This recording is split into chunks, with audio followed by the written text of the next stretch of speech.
At ang number one reason kung bakit nadideny ang claim ay ang... Hello my friends, it's Yayo. Ngayon, pag-usapan naman natin kung bakit nadideny ang mga insurance claims. Meron tayo ditong top 10 reasons. So number 10 on our list is yung tinatawag below deductible or within deductible.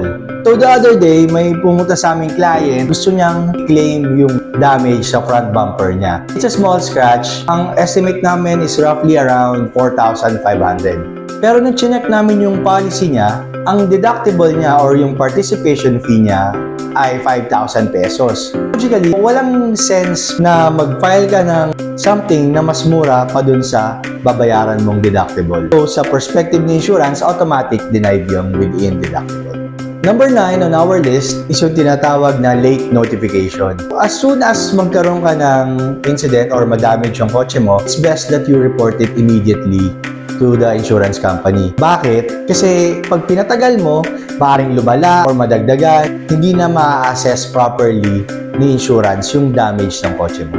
Number 8 reason for denial is yung tinatawag na lack of cover. For example, pag kukuha ka ng insurance, tatanong nila sa'yo kung gusto mo bang with acts of nature or without. Acts of nature, more popularly known as acts of God, yung mga perils covered by acts of nature like typhoon and flood. Kung halimbawa, ang insurance policy mo, walang acts of nature, and then binaha yung kotse mo, unfortunately, pag linay mo siya, ay di-deny yun na insurance. By the way, you can also avail motor car insurance from MMG. Ang insurance provider namin ay walang iba kundi si Una Insurance.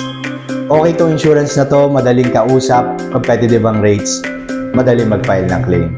Kung meron kayong inquiries, please send us a message and sasagutin agad yon ni Miss Desiree.